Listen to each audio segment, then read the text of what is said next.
Fundamental analysis सिरीजच्या तिसऱ्या एपिसोडमध्ये तुमचं स्वागत आहे. मागील व्हिडिओमध्ये आपण अॅन्युअल रिपोर्ट जो असतो तो कसा वाचायचा हे पाहिलं होतं. अॅन्युअल रिपोर्ट मधला सगळ्यात महत्त्वाचा भाग असतो तो म्हणजे फायनान्शियल स्टेटमेंट्स. त्यामुळं इथून पुढच्या व्हिडिओमध्ये आपण फायनान्शियल स्टेटमेंट्सचं अनालिसिस नक्की कसं करायचं हे डिटेलमध्ये पाहणार आहोत. त्यापूर्वी तुम्ही आमच्या चॅनेलला जर सबस्क्राईब केलं नसेल तर आत्ता लगेच सबस्क्राईब करा. ही जी सिरीज आहे ही अतिशय माहितीपूर्ण अशी सिरीज आहे, त्यामुळे या व्हिडिओला न चुकता लाईक करा. चला तर मग सुरुवात करूया. फायनान्शियल स्टेटमेंट्स ही कंपन्यांची लिखित रेकॉर्ड्स असतात. एखाद्या कंपनीच्या बिझनेस ऍक्टिव्हिटी आणि फायनान्शियल परफॉर्मन्स जो काय आहे तो जर तुम्हाला पाहायचा असेल तर आपल्याला फायनान्शियल स्टेटमेंट्स पाहावीच लागतात. त्याशिवाय कंपनीचे फंडामेंटल अनालिसिस करणं अशक्य आहे. फायनान्शियल स्टेटमेंट्स दोन वेगवेगळ्या दृष्टिकोनातून पाहिली जातात. पहिला जो दृष्टिकोन असतो तो फायनान्शियल स्टेटमेंट बनवणाऱ्यांचा दृष्टिकोन असतो आणि दुसरा जो दृष्टिकोन असतो तो हे स्टेटमेंट ज्यांच्यासाठी बनवलंय म्हणजेच गुंतवणूकदारांचा असतो. फायनान्शियल स्टेटमेंट बनवणारी व्यक्ती जी असते ती कोर अकाउंटिंग बॅकग्राऊंड मधली असते. मात्र हे स्टेटमेंट वाचणारा प्रत्येक व्यक्ती अकाउंटिंग बॅकग्राऊंडचा असेलच असं अजिबात नाही. तुमच्यापैकी सुद्धा बऱ्याच लोकांचं बॅकग्राऊंड कॉमर्स मधलं नसेल, त्यामुळं आपल्याला या स्टेटमेंट्सच्या एकदम खोलामध्ये जायचं नाहीये. स्टेटमेंट्स मध्ये एंट्री कशा केल्यात, ऑडिटिंगची प्रोसेस कशी होती याच्याशी आपल्याला अजिबात देणं घेणं नाही. फंडामेंटल अनालिसिस करण्याला या स्टेटमेंट्सची प्रत्येक फायनान्शियल कन्सेप्ट आलीच पाहिजे असं अजिबात नाही. आपला मूळ उद्देश काय आहे तर या स्टेटमेंट्स मध्ये जी आकडेवारी दिलेली असते ती समजून घ्यायची. या आकडेवारीचा काहीतरी अर्थ काढायचा असतो आणि त्यावर आधारित असा आपला निर्णय घ्यायचा असतो. प्रत्येक कंपनीची तीन प्रकारची फायनान्शियल स्टेटमेंट्स असतात. पहिलं असतं प्रॉफिट अँड लॉस स्टेटमेंट, दुसरं असतं बॅलन्स शीट आणि तिसरं असतं कॅश फ्लो स्टेटमेंट. त्यातलं प्रॉफिट अँड लॉस स्टेटमेंट जे आहे ते आपण या व्हिडिओमध्ये पाहणार आहोत. प्रॉफिट आणि लॉस स्टेटमेंटला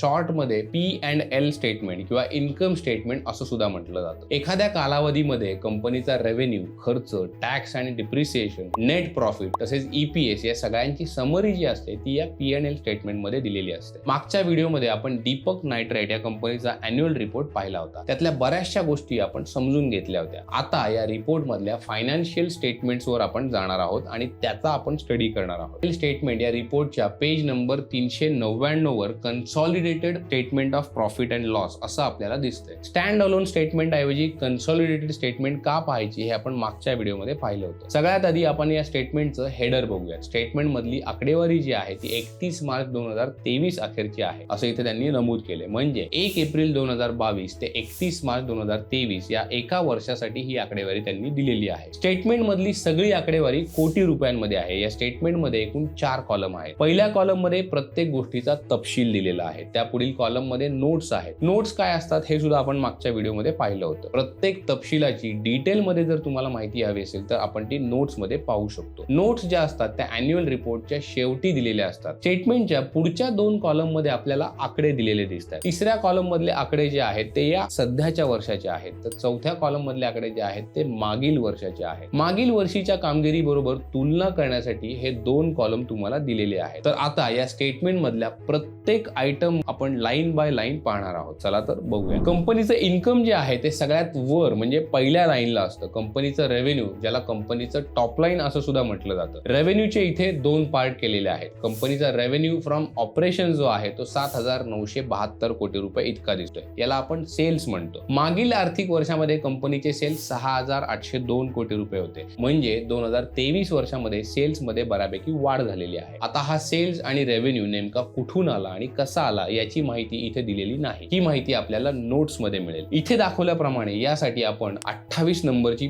जी नोट आहे ती पाहायला लागणार आहे. खाली स्क्रोल केल्यानंतर 28 नंबरची नोट आपल्याला दिसेल. नोट मध्ये रेव्हेन्यूचा ब्रेकअप त्यांनी दिलेला आहे. सेल ऑफ प्रॉडक्ट्स म्हणजे कंपनीने जे काही केमिकल्स किंवा इतर प्रॉडक्ट्स विकलेले आहेत त्यातून 7,873 कोटी रुपये इतका रेव्हेन्यू कंपनीला मिळालेला आहे. सेल ऑफ सर्व्हिस मधनं आलेला रेव्हेन्यू आहे 8.70 कोटी. याशिवाय अदर ऑपरेटिंग रेव्हेन्यू मधनं सुद्धा काही रेव्हेन्यू आलेला आहे. या सगळ्याची जर बेरीज केली तर एकूण रेव्हेन्यू फ्रॉम ऑपरेशन जो आहे तो 7,972 कोटी रुपये इतका होईल. अशा प्रकारे तुम्ही प्रत्येक तपशिलाच्या नोट्स तपासू शकता, पाहू शकता. आपण पुन्हा एकदा स्टेटमेंट वर जाऊयात. आता रेव्हेन्यू फ्रॉम ऑपरेशनच्या खाली दुसरा पॉइंट आहे अदर इन्कम. अदर इन्कम आहे 47.58 कोटी रुपये. अदर इन्कम कुठून आली हे सुद्धा आपण नोट्स मध्ये पाहू शकतो. इथे रेव्हेन्यू फ्रॉम ऑपरेशनच्या तुलनेत अदर इन्कम खूप कमी आहे. अदर इन्कम जर जास्त असलं तर ती कंपनीच्या बाबतीमध्ये धोक्याची बाब असते. त्यामुळं अशा वेळी आपण नोट्स मध्ये अदर इन्कमच्या डिटेल ज्या आहेत त्या नक्की चेक केल्या पाहिजे. रेव्हेन्यूचे हे दोन्ही पार्ट मिळून कंपनीचं टोटल टोटल इन्कम होतं 8,019 कोटी रुपये. हा कंपनीचा एकूण रेव्हेन्यू आहे. आता एखादा व्यवसाय जर तुम्हाला चालवायचा असेल तर तो चालवताना खर्च सुद्धा होतोच. हा खर्च P&L स्टेटमेंटच्या एक्सपेन्स या पार्ट मध्ये दिलेला असतो. आता तो आपण पाहणार आहोत. या स्टेटमेंटमध्ये चौथा पॉईंट जो आहे तो एक्सपेन्सेसचा आहे. कंपनीचे खर्च अनेक वेगवेगळ्या गोष्टींमध्ये होत असतात. त्याचे सब पॉइंट्स तुम्हाला खाली दिलेले आहेत. पहिला सब पॉइंट आहे कॉस्ट ऑफ मटेरियल्स कन्झ्युम्ड, म्हणजे प्रॉडक्ट तयार करण्यासाठी कंपनीला जो काही कच्चा माल लागलेला आहे त्याच्याबरोबर झालेला जो काही खर्च आहे तो इथे येतो. या खर्चाचा आकडा 5,394 कोटी रुपये इतका आहे. मागील वर्षी हा खर्च 4,205 कोटी रुपये इतका होता. या खर्चाची डिटेल माहिती आपण 30 नंबरच्या नोट मध्ये पाहू शकतो. सध्या आपण पुढचा सब पॉइंट कोणता आहे ते पाहूयात. तो आहे purchase of stock in trade. कंपनीचा स्टॉक जेव्हा संपतो तेव्हा रिसेल साठी कंपनी पुन्हा एकदा स्टॉक खरेदी करते. त्याला purchase of stock in trade असं म्हटलं जातं. पुढच्या पॉइंट मध्ये ही गोष्ट तुम्हाला आणखी चांगल्या रीतीने क्लिअर होईल. आता पुढचा पॉइंट आहे तो म्हणजे changes in inventories of finish goods, work in progress and stock in trade. एवढ्या मोठ्या टर्मचा अर्थ काय असू शकेल? तर कोणतीही मॅन्युफॅक्चरिंग कंपनी आपल्या प्रॉडक्टचा मोठा स्टॉक तयार करत असते, पण हा स्टॉक ज्या वर्षी तयार केलाय त्याच वर्षी संपूर्णपणे विकला जाईल, म्हणजे संपेल असं होत नाही. जर एखाद्या वर्षी हा स्टॉक संपला तर कंपनी मागच्या वर्षीचा शिल्लक राहिलेला स्टॉक जो आहे तो विकते, जेणेकरून प्रॉडक्टचा तुटवडा होणार नाही आणि कंपनीचा बिझनेस सुरू राहील. आता कंपनी मागच्या वर्षीचा जो स्टॉक विकते तो बनवण्यासाठी सुद्धा काही ना काही खर्च तर आलाच असेल, बरोबर? हाच खर्च